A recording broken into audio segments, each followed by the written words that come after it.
Hello everyone, my self सी ए काजल डिरोलिया। उम्मीद करते सब बहुत बहुत अच्छे होंगे। हमारा आज का जो सेशन है वो basically C A foundation students के लिए है, जहां हम पेपर 1 पे कुछ टॉपिक पे डिस्कशन करने वाले हैं, that is principles and practice of accounting. तो इसमें हमारे पास जो फर्स्ट क्वेश्चन आता है उसमें ए पार्ट में 12 मार्क्स के हमारे पास ट्रू एंड फॉल्स होते हैं, जहां बेसिकली 6 स्टेटमेंट्स पूछता है और हर एक स्टेटमेंट 2 मार्क्स का होता है।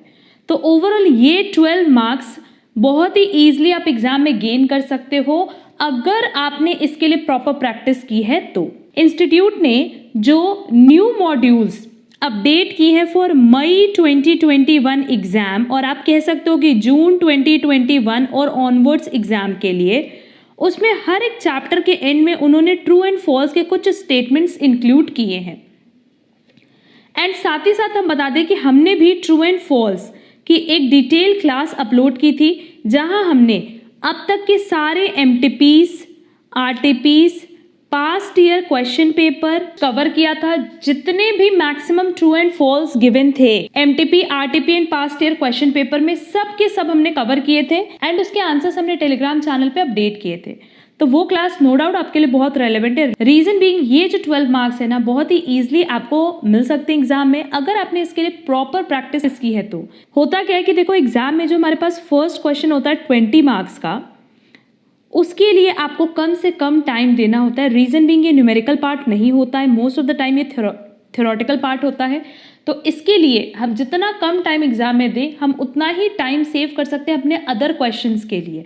एंड सबको पता है कि अकाउंट्स का पेपर थोड़ा लेंदी बनता है, तो कंपैरेटिवली हमें कहीं ना कहीं टाइम सेविंग करनी होती है। तो हम मोस्ट ऑफ द टाइम कोशिश करते हैं कि क्वेश्चन नंबर 1 में हम ज़्यादा से ज़्यादा टाइम सेविंग कर पाएँ। अब अगर देखो, क्वेश्चन नंबर 1 में जो फर्स्ट पार्ट है वो बेसिकली ट्रू एंड फॉल्स पे है, and second part most of the time theory होता है। थ्योरी पे भी अगर आप देखोगे कि हमने डिटेल क्लास अपलोड की हुई है, जिसकी लिंक आपको डिस्क्रिप्शन बॉक्स में मिल जाएगी। एंड ट्रू एंड फॉल्स पे भी जो हमने क्लास अपलोड की है उसकी भी लिंक आपको डिस्क्रिप्शन बॉक्स में मिल जाएगी। अब हमारे पास जो न्यू मॉड्यूल है उसका ट्रू एंड फॉल्स हमें डिस्कस करना है, और साथ ही साथ मॉक टेस्ट पेपर जो अभी इंस्टीट्यूट ने फर्स्ट सीरीज इशू की है उसका ट्रू एंड फॉल्स डिस्कस करना है, और साथ ही साथ आरटीपी का डिस्कस करना है रिलेटेड टू जो बेसिकली नवंबर एग्जाम के लिए थी एंड जो अभी इंस्टीट्यूट ने इशू की है जून 2020 अटेम्प्ट के लिए। एंड लास्ट जो हमारे पास क्वेश्चन पेपर है दिसंबर 2020 का एंड जनवरी 2021 का, इसके क्वेश्चंस भी हमें डिस्कस करने हैं। तो ओवरऑल इस पे तो हम एक क्लास अपलोड कर देंगे जहां हम रीसेंट एमटीपी, आरटीपी और क्वेश्चन पेपर्स पे डिस्कशन कर लेंगे। बट अभी फिलहाल हमारे पास जो ओवरऑल मॉड्यूल में 10 चैप्टर्स हैं, उन पे हम एक एक चैप्टर करके इंडिविजुअली डिस्कशन कर लेते हैं ट्रू एंड फॉल्स का। फर्स्ट चैप्टर में आप देखोगे तो किसी भी यूनिट में आपको ट्रू एंड फॉल्स नहीं मिलेगा, एंड सेकेंड चैप्टर से लेकर के 10th चैप्टर तक इंस्टीट्यूट ने बहुत सारे true and false add on किए हैं। तो चलो फिर हम लोग स्टार्ट करते हैं अपने इंस्टीट्यूट के मॉड्यूल से ये ट्रू एंड फॉल्स पे डिस्कशन। ये बेसिकली न्यू मॉड्यूल है जो जून 2021 एग्जाम के लिए एंड ऑनवर्ड्स के लिए एप्लीकेबल है। तो अगर आपके पास ये मॉड्यूल नहीं है तो आप इंस्टीट्यूट की वेबसाइट से डाउनलोड कर सकते हो, एंड अगर डाउनलोडिंग में कोई प्रॉब्लम होगा तो आप कमेंट बॉक्स में कमेंट करना, तो इसकी कॉपी हम आपको अपने टेलीग्राम चैनल पे प्रोवाइड करा देंगे। तो चलो फिर हम लोग स्टार्ट करते हैं चैप्टर 2 से। अगर चैप्टर 2 में देखें तो टोटल हमारे पास 6 यूनिट्स हैं, और हर एक यूनिट का ट्रू एंड फॉल्स पे हम यहाँ पे साथ ही साथ डिस्कशन करेंगे। डिस्कशन के बाद इसके जो डिटेल आंसर्स हैं वो आपको हमारे टेलीग्राम चैनल पे मिल जाएंगे। आप चाहो तो वहाँ से वो पीडीएफ डाउनलोड करके एक बार आंसर्स वहाँ से रिवाइज कर लेना। अब देखो, अकाउंटिंग प्रोसेस जो कि हमारा चैप्टर 2 है उसका पहला यूनिट है basic accounting procedures, that is journal entries. अब हर एक यूनिट के एंड में देखना जहाँ पे टेस्ट योर नॉलेज होता है, पहले इंस्टीट्यूट सिर्फ एमसीक्यूज के साथ साथ प्रैक्टिकल क्वेश्चंस देती थी। न्यू मॉड्यूल में उन्होंने ट्रू एंड फॉल्स भी ऐड ऑन किया है। तो चलो फिर हम लोग ये ट्रू एंड फॉल्स डिस्कस कर लेते हैं। सबसे पहले देखो, जर्नल एंट्री से रिलेटेड है। हमारे पास फर्स्ट क्वेश्चन है, in accounting equation approach equity plus long term liabilities is equal to fixed asset plus current assets minus current liabilities. अब देखो, बेसिकली अगर अकाउंटिंग इक्वेशन अप्रोच की बात करें तो होता क्या है, equity plus liability is equal to asset. अब लाइबिलिटी में दो चीज़ें आती हैं, एक आता है करंट लाइबिलिटी और एक आता है लॉन्ग टर्म लाइबिलिटी। वैसे ही असेट में भी दो चीज़ें आती हैं, fixed asset and current asset. तो इसमें तो कोई डाउट नहीं होगा। अब अगर हम इस इक्वेशन को लिखें, इक्विटी लाइबिलिटी की जगह हम दो तरह की लाइबिलिटी लिख रहे हैं, एक लॉन्ग टर्म लाइबिलिटी और एक current liability is equal to asset की जगह हम लिखेंगे fixed asset plus current asset. Clear? अब इसको हम और किस तरीके से लिख सकते हैं, equity plus long term liability is equal to fixed asset plus current asset minus current liability. अब देखो यहाँ पे भी यही इक्वेशन उन्होंने मेंशन किया है। क्लियर? तो नो डाउट ये स्टेटमेंट क्या है, ट्रू। तो एग्जाम में आप किस तरीके से लिख सकते हो, देखो मॉड्यूल में इसका आंसर भी किया है। मॉड्यूल में भी आप देखो यहाँ पे आंसर लिखा है true. As per the modern accounting equation approach it is a basic formula in the accounting process. बहुत बार स्टूडेंट्स की क्वेरी रहती है कि मैम ट्रू एंड फॉल्स में क्या हम लोग को पूरा एक्सप्लेन करना है? नहीं, टू द पॉइंट लिखना है। देखो इंस्टीट्यूट ने भी टू द पॉइंट आंसर किया है और इस टू द पॉइंट स्टेटमेंट पे आपको 2 मार्क्स इंस्टीट्यूट अलॉट करती है। Next, in the traditional approach a debtor becomes receiver. Debtors receiver नहीं होता है बल्कि कौन होता है, गिवर। कैसे? इफ इन केस मान लो मेरी ऑर्गेनाइजेशन में मेरे लिए कोई डेटर है तो जो पर्सन मेरे लिए डेटर है वो हमें पैसा देगा, ना कि हमसे पैसा लेगा। अगर मेरी बैलेंस शीट में क्रेडिटर होगा तो क्रेडिटर वो पर्सन होता जो पैसा रिसीव करता हमसे। यहाँ पे डेटर किस पॉइंट ऑफ व्यू से बताया गया है, डेटर बताया गया है ऑर्गेनाइजेशन के पॉइंट ऑफ व्यू से, और ऑर्गेनाइजेशन के पॉइंट ऑफ व्यू से आप देखो तो डेटर रिसीवर नहीं होता बल्कि गिवर होता है, क्योंकि ऑर्गेनाइजेशन के पॉइंट ऑफ व्यू से मेरे लिए अगर कोई डेटर है तो वो पर्सन हमें पैसा देगा, ना कि हमसे पैसा लेगा। क्लियर? तो इसका करेक्ट आंसर क्या होगा, फॉल्स, क्योंकि डेटर गिवर होता है ना कि receiver. Next, the rule of nominal accounts states that all expenses and losses are recorded on credit side। सबसे पहले तो देखो नॉमिनल अकाउंट जो कि गोल्डन रूल की हम बात कर रहे हैं, तो हमारा नॉमिनल अकाउंट के लिए गोल्डन रूल क्या है कि debit all expenses and losses, credit all incomes and gains. आपको सारे एक्सपेंसेस को क्या करना है, डेबिट करना है, और सारे इनकम्स को क्या करना है, क्रेडिट। ये क्या है, गोल्डन रूल। और हमसे स्टेटमेंट में क्या बोला है कि नॉमिनल अकाउंट में एक्सपेंसेस एंड लॉसेस को क्रेडिट साइड डालते हैं। नो, हम इसको कहाँ डालते हैं, डेबिट साइड। तो आंसर क्या होगा, false. Next, journal proper is also called a subsidiary book. True.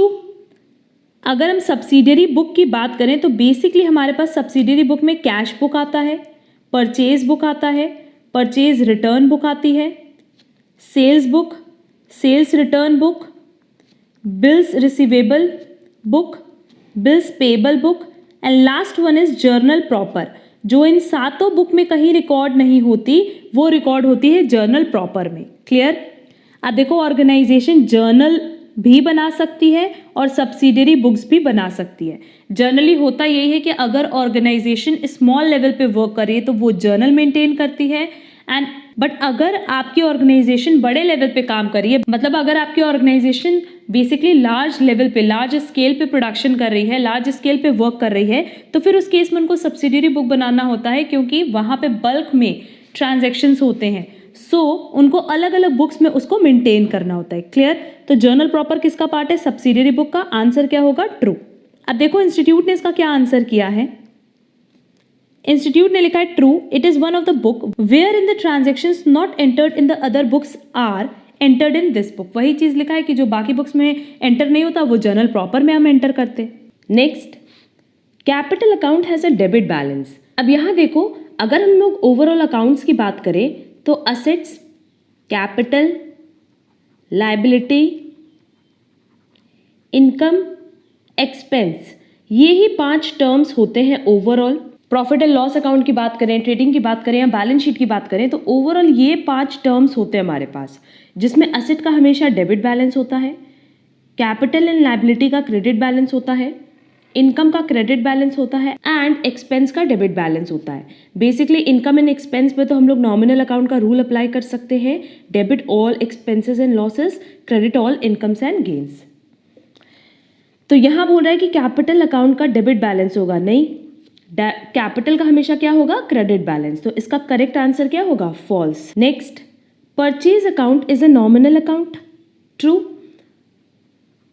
क्योंकि अगर हम लोग नॉमिनल अकाउंट की बात करें तो नॉमिनल अकाउंट में सारे एक्सपेंस, सारे loss, income and all gains आते हैं। अब अगर आप परचेज की बात करो तो आप गुड्स परचेज करो, इसका मतलब ये एक तरह का आपका खर्च है, एंड इसीलिए हम इसको कहाँ दिखाते हैं, ट्रेडिंग अकाउंट में, क्योंकि ये रेकरिंग नेचर का एक्सपेंस है जो बार बार इनकर होगा, तो इसका करेक्ट आंसर होगा ट्रू।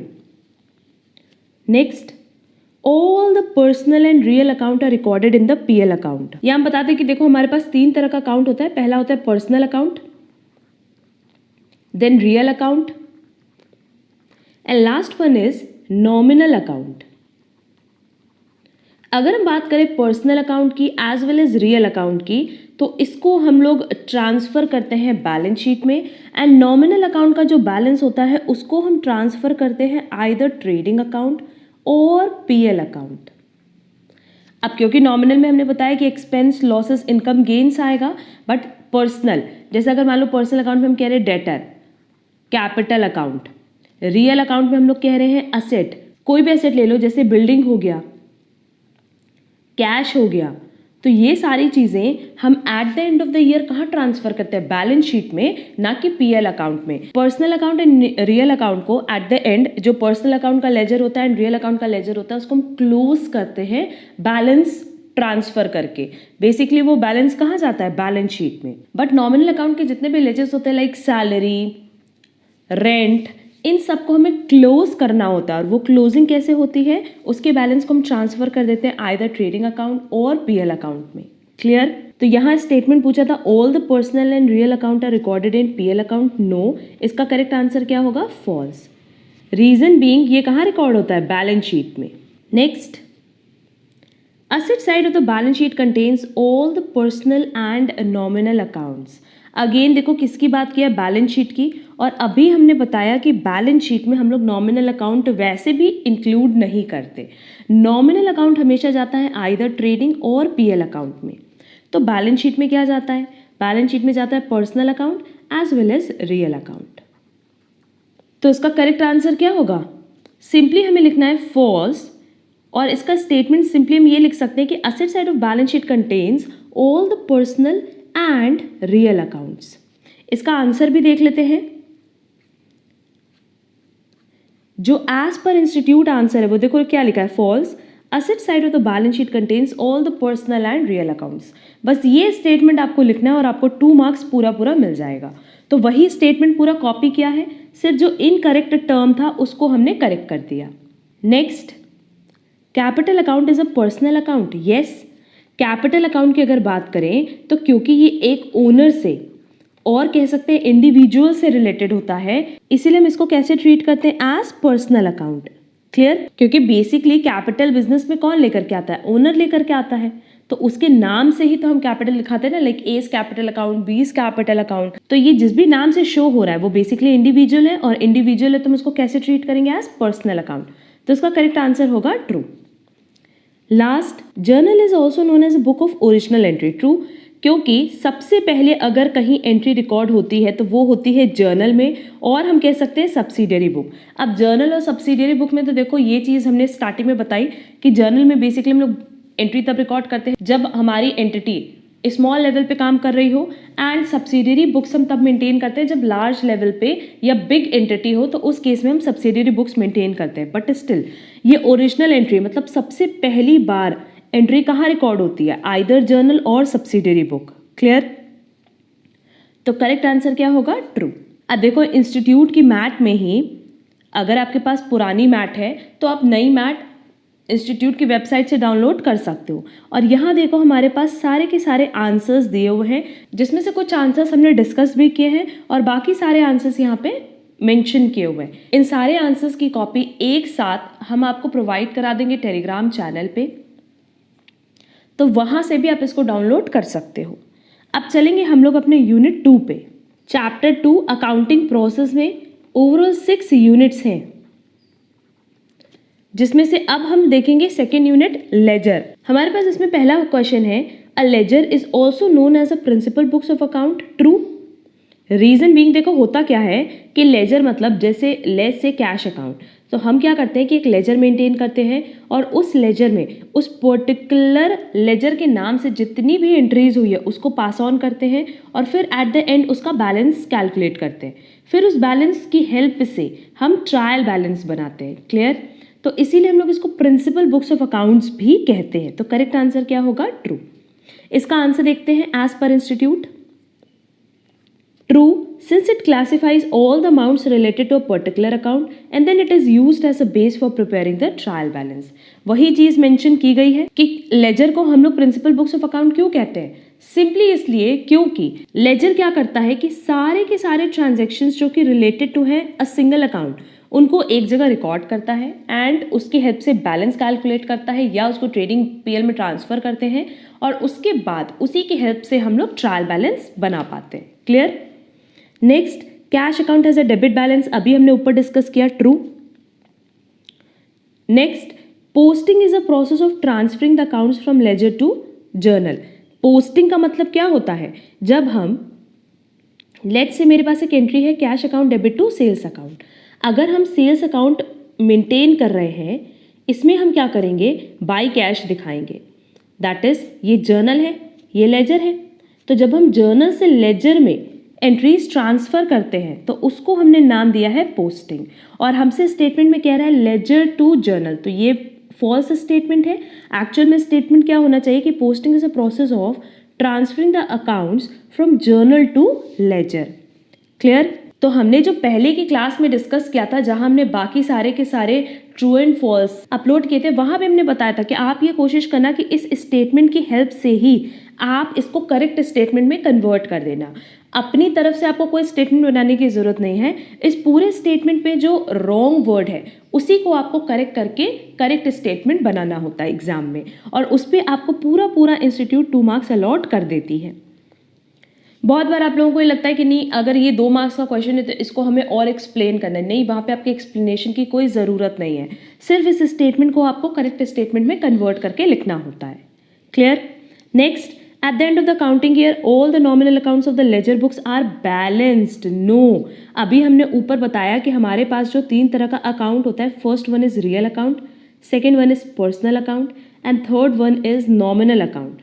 तो हम रियल अकाउंट को दैट इज जैसे मान लो बिल्डिंग है, डेटर है, क्रेडिटर है, तो इसको हम लोग क्या करते हैं? बैलेंस करते हैं और वो बैलेंस ट्रांसफर करते हैं नेक्स्ट ईयर में थ्रू बैलेंस शीट। बट अगर नॉमिनल अकाउंट की बात करें जैसे सैलरी है, रेंट है, तो उसको हम ट्रांसफर कर देते हैं करंट ईयर के ट्रेडिंग और पीएल अकाउंट में, उसको हम कभी भी बैलेंस नहीं करते। क्लियर? तो इसका करेक्ट आंसर क्या होगा? फॉल्स। और सिंपली हम यहाँ क्या लिख सकते हैं कि वो बैलेंस नहीं होता बल्कि वो ट्रांसफर हो जाता है आइदर ट्रेडिंग और पीएल अकाउंट में। Next, ledger records the transactions in a chronological order. No, ये काम तो बेसिकली जर्नल का है। अब देखो जर्नल में क्योंकि हम सारी एंट्रीज फर्स्ट टाइम रिकॉर्ड करते हैं तो हम ये कहते हैं कि वहाँ सारी एंट्रीज आपको डे टू डे रिकॉर्ड करनी है, that is in chronological order. Chronological order का मतलब ही होता है डे टू डे, हर डे के अकॉर्डिंग आपको रिकॉर्ड करनी होती है। बट लेजर में ऐसा नहीं होता। लेजर में बेसिकली आप क्या करते हो कि जर्नल से ट्रांसफर करते हो, तो लेजर आप हर डे भी बना सकते हो, क्वार्टरली भी बना सकते हो, हाफ ईयरली पे भी बना सकते हो, ईयर एंड पे भी बना सकते हो। तो उसमें ये कंपल्शन नहीं है कि आप क्रोनोलॉजिकल ऑर्डर में अपनी एंट्रीज को पास ऑन करो। क्लियर? तो करेक्ट आंसर इसका क्या होगा? फॉल्स। क्योंकि अगर हम लोग लेजर की बात करें तो ये क्रोनोलॉजिकल ऑर्डर में नहीं बल्कि ये एंट्रीज रिकॉर्ड करता है एनालिटिकल ऑर्डर। क्लियर? एंड अगर क्रोनोलॉजिकल ऑर्डर की बात करें तो वो कौन रिकॉर्ड करता है? Journal. Next, if the total debit side is greater than the total of credit side we get a credit balance. No, हम लोग उसको क्या कहते हैं? Debit balance. देख लेते हैं इसका एग्जाम्पल। जैसे इफ इन केस मान लो मेरे पास ये एक लेजर है जहाँ पे मेरे पास 2 में 10,000 बैलेंस दिया है, दैट इज डेबिट में, एंड बाई में मेरे पास अमाउंट दी हुई है 5,000 की। अब जब इस लेजर को हम क्लोज करेंगे तो हम लिखेंगे बाई बैलेंस CD 10,000 माइनस 5,000 5,000। तो ये बेसिकली 5,000 क्या है? डेबिट बैलेंस है। क्योंकि डेबिट में वैल्यू ज़्यादा थी तो वही बैलेंस करके हमने क्रेडिट में लिखा है। क्लियर? तो अगर टोटल डेबिट साइड बड़ा होगा तो डेबिट बैलेंस आएगा, क्रेडिट साइड बड़ा होगा तो क्रेडिट बैलेंस आएगा। तो इसका करेक्ट आंसर क्या होगा? फॉल्स। और पूरा ये स्टेटमेंट आप लिख देना, लिखना if the total debit side is greater than the total of credit side then we get a debit balance. Clear? Next, ledger accounts of assets will always be debited when they are increased. True, क्योंकि asset का हमने ऊपर बताया था कि debit balance होता है. अगर डेबिट बैलेंस होता है इसका मतलब जब भी असेट इंक्रीज होगा तो उसको हम डालेंगे डेबिट में, और जब भी असेट डिक्रीज होगा तो उसको हम डालेंगे क्रेडिट में. और ये हमने देखा भी है जब हम लोग क्लास 12th में कैश फ्लो स्टेटमेंट में असेट अकाउंट बनाते थे तो परचेज अगर करते थे तो लिखते थे टू परचेज, और अगर सेल करते थे तो लिखते थे बाई सेल. तो जब जब असेट इंक्रीज होगा तो उसको डालेंगे डेबिट में, और जब जब असेट डिक्रीज होगा तो उसको डालेंगे क्रेडिट में. इसका मतलब ये स्टेटमेंट मेरा क्या है, ट्रू है. तो यहाँ पे यूनिट 2 के भी सारे ट्रू एंड फॉल्स कंप्लीट हो गए. अब हम लोग चलेंगे unit 3 that is trial balance पे, और बहुत ही सिंपली आपको ट्रू एंड फॉल्स मिल जाएगा हर एक यूनिट के, और हर एक चैप्टर के एंड पे आप देखना टेस्ट या नॉलेज दिया होगा, वहाँ पे सबसे पहले इन्होंने ट्रू एंड फॉल्स इंक्लूड किया है, और जहाँ इन्होंने अपने आंसर्स स्टार्ट किए हैं वहाँ सबसे पहले देखोगे आप लोग तो ट्रू एंड फॉल्स का आपको सारा आंसर मिल जाएगा. देखेंगे हमारा पहला question, preparing trial balance is the third phase of accounting process. देख लेते हैं, पहला फेज था जर्नल, देन था लेजर, तो नो डाउट थर्ड फेज क्या है, ट्रायल बैलेंस, एंड इसके बाद फिर हम फाइनेंशियल स्टेटमेंट बनाते हैं. तो ये स्टेटमेंट क्या होगा, true. Next, trial balance forms a base for the preparation of financial statement. True, अभी हमने बताया कि जब आप ट्रायल बैलेंस बना लेते हो तो उसकी हेल्प से ही हम financial statement that is trading and PL account and balance sheet draft करते हैं. Next, agreement of trial balance is a conclusive proof of accuracy. False, trial balance कभी भी कॉन्क्लूसिव प्रूफ ऑफ एक्यूरेसी नहीं होता, बल्कि वो सिर्फ अरिथमेटिकल एक्यूरेसी प्रोवाइड करता है कि जो आपने ट्रायल बैलेंस में चीज़ें डाली है उसके अकॉर्डिंग डेबिट एंड क्रेडिट आपका मैच कर रहा है. अब reason being, if in case मान लो आपने कोई एक एंट्री का फुल ओमिशन कर दिया, मतलब आप भूल गए वो एंट्री पास करना जर्नल में, तो आपने जर्नल में ही नहीं डाला तो वो लेजर में भी नहीं गया होगा, और लेजर में नहीं गया तो वो ट्रायल बैलेंस में भी नहीं गया. बट क्योंकि आपने फुल ओमिशन किया, मतलब आपने डेबिट में भी नहीं डाला क्रेडिट में भी नहीं डाला, तो उससे होगा क्या, आपका ट्रायल बैलेंस थोड़ी अफेक्ट होगा. ट्रायल बैलेंस तो आपका ईजिली मैच हो जाएगा. क्लियर? इसीलिए ट्रायल बैलेंस हमेशा हमें अर्थमेटिकल एक्यूरेसी प्रोवाइड करता है, ना कि कॉन्क्लूसिव प्रूफ कि हमने प्रॉपरली अपनी बुक्स ऑफ अकाउंट्स मेंटेन किए. बहुत बार ओमिशन कमीशन एरर होते हैं. क्लियर? तो इसका करेक्ट आंसर क्या होगा, फॉल्स. और स्टेटमेंट में हम क्या लिख सकते हैं देखते हैं, और देखो स्टेटमेंट में क्या स्टेटमेंट करेक्ट लिख सकते हैं. Agreement of trial balance gives only arithmetical accuracy. There can be still errors in preparing the trial balance. Clear? Next, a trial balance will tally in case of compensating error. सबसे पहले तो देखते हैं what is compensating error. अगर हम compensating error की बात करें तो let's say मेरे पास दो डेटर्स हैं A and B. पैसा A ने दिया 10,000 और हमने एंट्री पास की है कैश टू B. तो खुद सोचो कि डेबिट भी अफेक्ट हुआ, क्रेडिट भी अफेक्ट हुआ, एंड ओवरऑल हमारा डेटर्स कम होना था, डेटर्स कम हो गया. तो ये एक ऐसा एरर है जो कि कंपनसेट करता है आपस में ही. ए की जगह हमने बी की बुक्स में दिखा दिया या बी की जगह ए की बुक्स में दिखा दिया तो उससे कोई फर्क नहीं पड़ेगा, वो तो अल्टीमेटली मैच कर जाएगा. बट एट द एंड जब हम इनका लेजर मैच करेंगे तो वो मैच नहीं करेगा. क्लियर? तो अगर कंपनसेटिंग एरर है, डेटर डिक्रीज होना था, डेटर डिक्रीज हो गया, कैश इंक्रीज होना था, इंक्रीज हो गया, तो नो डाउट हमारा ट्रायल बैलेंस क्या होगा, टैली कर जाएगा. तो करेक्ट आंसर क्या होगा, ट्रू. अब देखो बहुत बार स्टूडेंट्स को टाइप्स ऑफ एरर में प्रॉब्लम होती है, तो टाइप्स ऑफ एरर्स की क्लास हमने ऑलरेडी अपलोड की हुई है जिसकी लिंक आपको डिस्क्रिप्शन बॉक्स में मिल जाएगी. वहाँ से आपको सारे के सारे एरर्स के बारे में एक प्रॉपर इन्फॉर्मेशन मिल पाएगी. Next, a trial balance can find the missing entry from the journal. Possible ही नहीं है.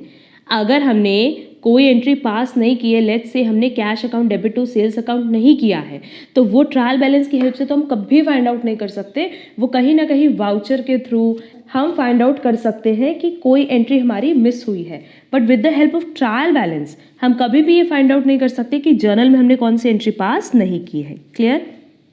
बस सिंपली हम लोग लिखेंगे false, a trial balance can not find the missing entry from the journal. Next, suspense account open in a trial balance is a permanent account. No, हम suspense account basically इसलिए open करते हैं क्योंकि कई बार क्या होता है हमारा ट्रायल बैलेंस मैच नहीं होता, and at the year and हमें अपना ट्रायल बैलेंस मैच करके फाइनेंशियल स्टेटमेंट भी बनाना होता है. तो हम क्या करते हैं, सिर्फ और सिर्फ फाइनेंशियल स्टेटमेंट को ड्राफ्ट करने के लिए अपना ट्रायल बैलेंस मैच कराते हैं with the help of suspense account. And जैसे ही हमें मौका मिलता है हम इस सस्पेंस अकाउंट को क्लियर कर देते हैं। सस्पेंस अकाउंट मतलब क्या, कहीं ना कहीं कोई एंट्री छूट गई होगी या कहीं ना कहीं कोई ओमिशन होगा, एरर होगा, उस एरर को करेक्ट करते ही ये सस्पेंस आपका खत्म हो जाता है। क्लियर? तो ये जो आपका सस्पेंस अकाउंट है ये टेम्पररी अकाउंट होता है, ये परमानेंट अकाउंट नहीं होता। जैसे ही ऑर्गेनाइजेशन को टाइम मिलता है वो इस सस्पेंस को क्लियर कर देती है। और सस्पेंस अकाउंट एक ऐसा अकाउंट है जो इसका बैलेंस डेबिट भी हो सकता है और क्रेडिट भी हो सकता है। तो हम लोग स्टेटमेंट क्या लिखेंगे, false, suspense account open in a trial balance is a temporary account. सिर्फ इसकी जगह हमें क्या लिखना है, temporary. Next, the balance of purchase return account has a credit balance.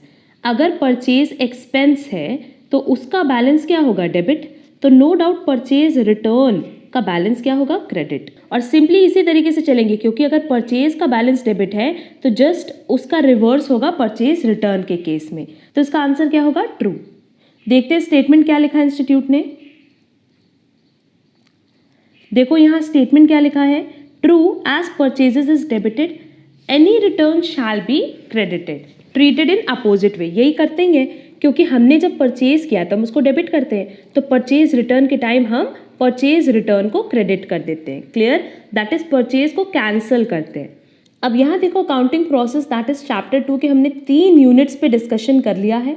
And जो हमारे पास नेक्स्ट 3 यूनिट्स हैं रिलेटेड टू चैप्टर 2 उसकी ट्रू एंड फॉल्स पे हम नेक्स्ट क्लास पे डिस्कशन करेंगे।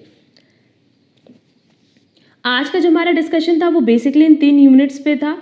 एंड हम साथ ही साथ ये बता दें कि हमने पहले जो ट्रू एंड फॉल्स की क्लास अपलोड की हुई है वो क्लास आप ज़रूर से कर लेना, क्योंकि वहाँ पे नवंबर 2020 के पहले के जो अटेम्प्ट्स के MTPs हैं, RTPs हैं, क्वेश्चन पेपर्स हैं, उन सब पे हमने डिटेल डिस्कशन किया हुआ है। आपको सारे क्वेश्चंस एक ही क्लास में मिल जाएंगे। तो उसकी लिंक हम आपको डिस्क्रिप्शन बॉक्स में प्रोवाइड कर दिए हैं, वहाँ से वो क्लास आप कवर कर लेना।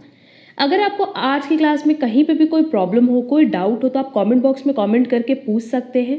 एंड हमने CA फाउंडेशन के लिए एक व्हाट्सएप ग्रुप भी बनाया जहां बेसिकली हम सारे अपडेट्स प्रोवाइड करते हैं। एंड साथ ही साथ हमने टेलीग्राम चैनल भी बनाया हुआ है जहां आपको सारी क्लासेस की PDF नोट्स मिल जाएंगे। तो सबकी लिंक आपको डिस्क्रिप्शन बॉक्स में प्रोवाइड की गई है, वहाँ से आप हमारा WhatsApp group and Telegram channel join कर सकते हो। अगर आपको हमारी आज की क्लास पसंद आई है तो आप वीडियो पे लाइक कमेंट ज़रूर करिएगा एंड आप अपने फ्रेंड्स के साथ ये वीडियो शेयर भी ज़रूर करिएगा, सो दैट ये 12 मार्क्स की कवरेज एग्जाम में हर एक स्टूडेंट ईजिली कर पाए। हम लोग मिलेंगे हमारी नेक्स्ट क्लास में। आज के लिए बस इतना। Thank you so much.